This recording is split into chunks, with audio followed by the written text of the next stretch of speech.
संक्षिप्त महाभारत के आश्रम वार्षिक पर्व में धृतराष्ट्र का प्रजावर्ग से वन जाने की अनुमति लेते हुए क्षमा मांगना और युधिष्ठिर को उनके हाथों सौंपना। युधिष्ठिर ने कहा, महाराज आप जैसा कहते हैं वैसा ही करूंगा, अभी कुछ और उपदेश दीजिए। भीष्म जी स्वर्ग सिधारे। श्री कृष्ण द्वारका चले गए और विदुर तथा संजय भी आपके साथ जा रहे हैं। अब दूसरा कौन रह जाता है जो मुझे उपदेश देगा? मेरे हित का विचार करके इस समय आप जो कुछ उपदेश देते हैं उसी के अनुसार मैं सब काम करूंगा। धर्मराज के ऐसा कहने पर धृतराष्ट्र ने कहा, बेटा अब रहने दो, मुझे बोलने में बड़ा परिश्रम पड़ता है, अब तो मैं जाने की अनुमति चाहता हूँ। ये कहकर वे गंधारी के महल में चले गए। वहां जब वे आसन पर बैठे तो धर्मपरायणा गंधारी देवी ने उनसे पूछा, नाथ महर्षि व्यास ने स्वयं आकर आपको वन जाने की आज्ञा दे दी और युधिष्ठिर की भी अनुमति मिल गई, अब आप किस दिन वन को चलेंगे? तो धृतराष्ट्र ने कहा, गंधारी अब वन चलने में अधिक विलंब नहीं है, मैं चाहता हूं प्रजा को बुलाकर अपने मरे हुए पुत्रों के उद्देश्य से कुछ धन दान कर लूं। यूं कहकर धृतराष्ट्र ने धर्मराज युधिष्ठिर के पास अपना विचार कहला भेजा। युधिष्ठिर ने उनकी आज्ञा के अनुसार सब सामग्री जुटा दी।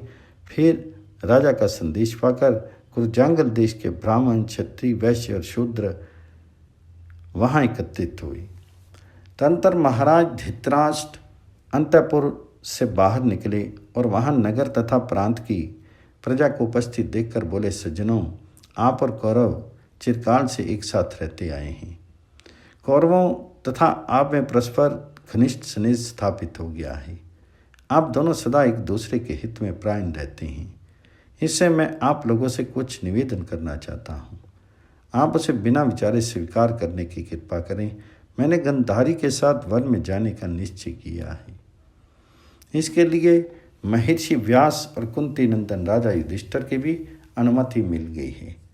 अब आप लोग भी मुझे वन में जाने की आज्ञा दें। इसमें कुछ अन्यथा विचार न करके हमारे साथ आप लोगों का जो ये प्रेम संबंध सदा से चला आ रहा है, ऐसा संबंध मेरी समझ में दूसरे देश के राजाओं के साथ वहाँ की प्रजा का शायद ही हो। अब बुढ़ापे ने मुझे और गंधारी को बहुत थका दिया है।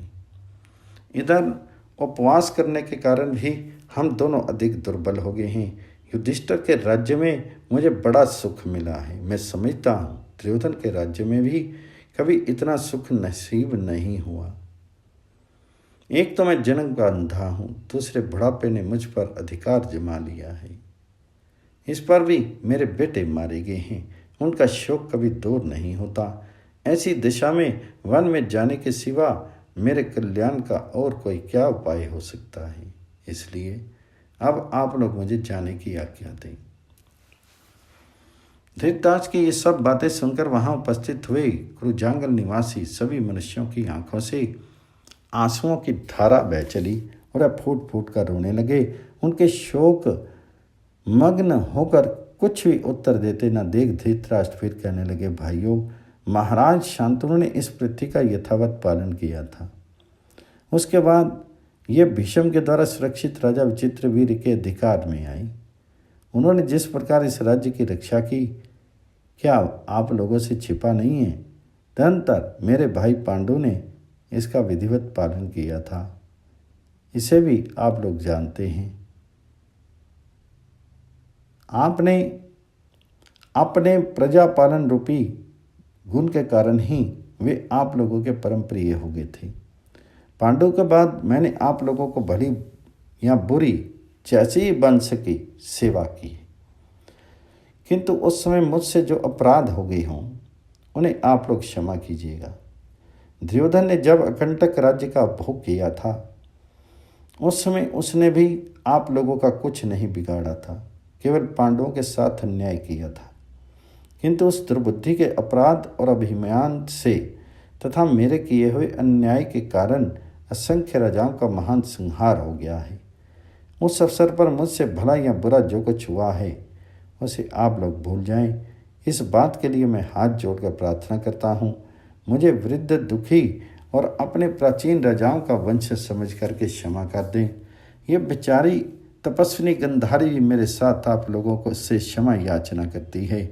हम दोनों वृद्ध हैं और अपने पुत्रों के मारे जाने के कारण दुख में डूबे हुए हैं। ऐसा जानकर आप हमें क्षमादान देते हुए वन में जाने की आज्ञा दें। आप लोगों का कल्याण हो। हम दोनों आपकी शरण में हैं। ये कुरुकुल भूषण कुंती नंदन युधिष्ठिर आप लोगों के राजा हैं। अच्छे और बुरे सभी समय में आप सब लोग इन पर कृपा दृष्टि रखें। लोकपालों के समान महातेजस्वी तथा धर्म और अर्थ के मर्मज्ञ भीमसेन आदि 4 भाई जिनके मंत्री हैं, ऐसा राजा युधिष्ठिर कभी संकट में नहीं पड़ सकते। फिर भी आप लोगों को इनका ख्याल रखना चाहिए।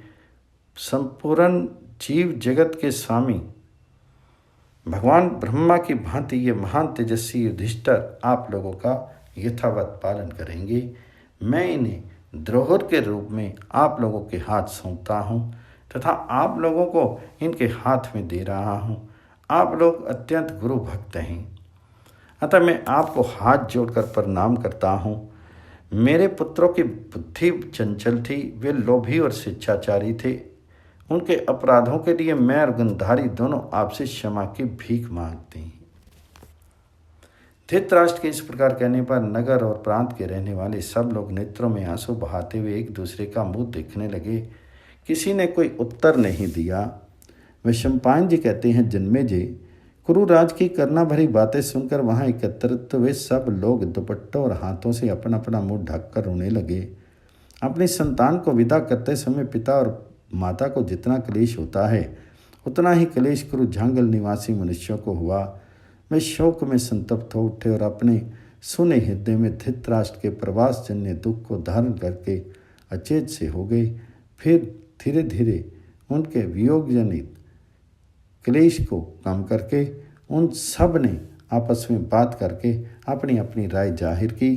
तदंतर एकमत होकर उन्हें राजा की बात का उत्तर देने का भार एक ब्राह्मण पर रखा।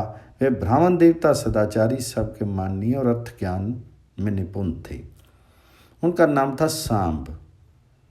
वे ऋग्वेद के विद्वान, निर्भय होकर बोलने वाले और बुद्धिमान थे। उन्होंने उठकर महाराज को आदर देते और सारी सभा को प्रसन्न करते हुए इस प्रकार कहना आरंभ किया, राजन, यहाँ उपस्थित हुए हम लोगों ने अपना विचार प्रकट करने का सारा भार मुझ पर रखा है, इसलिए मैं भी इनकी बातें आपकी सेवा में निवेदन करूँगा। आप सुनने की कृपा करें। महाराज, आप जो कुछ कहते हैं वे सब ठीक है, उसमें सत्य का लेश भी नहीं है। निस्संदेह हम में और आप में परस्पर घनिष्ठ स्नेह स्थापित हो चुका है। इस राजवंश में कभी कोई भी ऐसा राजा नहीं हुआ जो प्रजा का पालन करते समय सबका प्रिय ना रहा हो। आप लोग पिता और बड़े भाई के समान हमारा पालन करते हैं।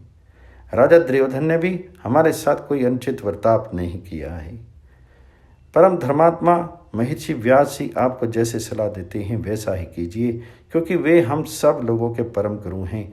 आपसे बिछड़े हो जाने पर हम बहुत दिनों तक दुख और शोक में डूबे रहेंगे। आपके सैकड़ों गुणों की याद हमें भूल नहीं सकती।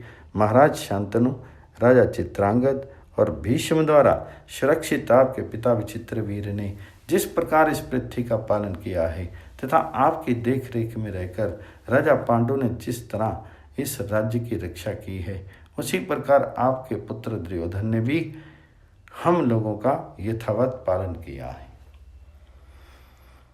उन्होंने रत्ती भर भी हमारी बुराई नहीं की है। हम लोग पिता के समान उनका विश्वास करते थे और उनके राज्य में बड़े सुख से जीवन व्यतीत करते थे। ये बात आपसे छिपी नहीं है। बड़ी बड़ी दक्षिणा प्रदान करने वाले धर्मात्मा राजा युधिष्ठिर तो प्राचीन काल के पुण्य आत्मा राज ऋषि कुरु और संवरण आदि के तथा राजा भरत के वर्ताव का अनुसरण करते हैं। इनमें कोई छोटे से छोटा दोष भी नहीं दिखाई देता। इनके राज्य में आपके द्वारा सुरक्षित होकर हम सदा सुख में ही रहते आ रहे हैं। आपका या आपके पुत्र का कोई सूक्ष्म से सूक्ष्म अपराध भी हमारे देखने में नहीं आया। महाभारत युद्ध में जो जाति भाइयों का संहार हुआ है और उसके विषय में जो आपने दुर्योधन के अपराध की चर्चा की है, इसके संबंध में भी मैं आपसे कुछ निवेदन करना चाहता हूँ। कौरवों के मारे जाने में न दुर्योधन का हाथ है, न आपका है। कर्ण और शकुनि भी कुछ नहीं किया है। हमारी समझ में तो ये देव का विधान था जिसे कोई टाल नहीं सकता था।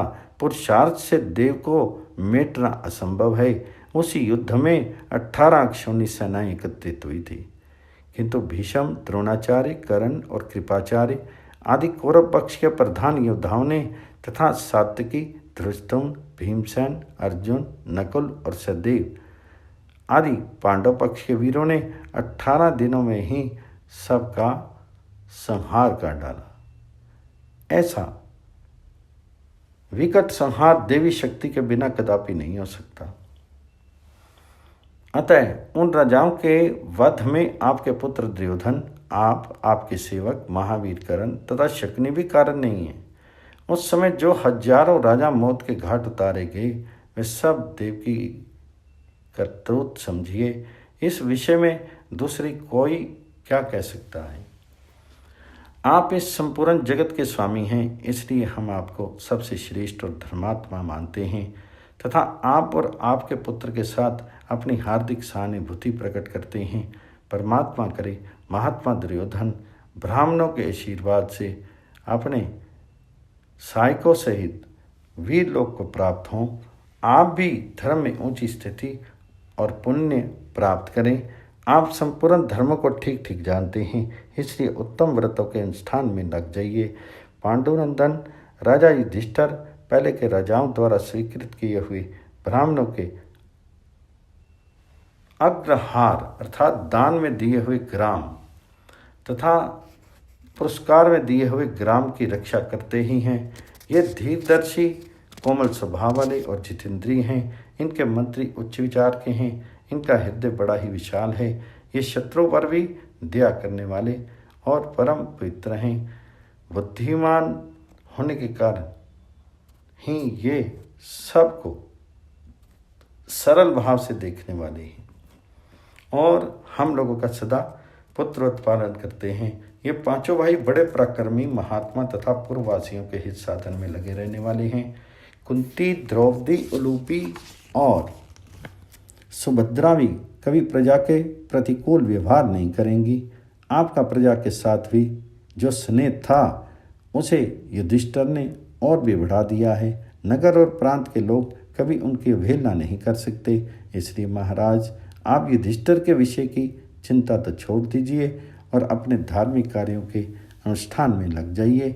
आपको समस्त प्रजा का नमस्कार है। शाम के धर्म अनुकूल और युक्ति युक्त वचन सुनकर समस्त प्रजा उन्हें साधुवाद देने लगी और सब ने उनकी बात पर अनुमोदन किया। धृतराष्ट्र ने भी बारंबार शाम के वचनों की सराहना की और सब लोगों से सम्मानित होकर धीरे धीरे सबको विदा कर दिया। तत्पश्चात हाथ जोड़कर उन ब्राह्मण देवता का सत्कार किया और गंधारी के साथ वे फिर अपने महल में चले गए।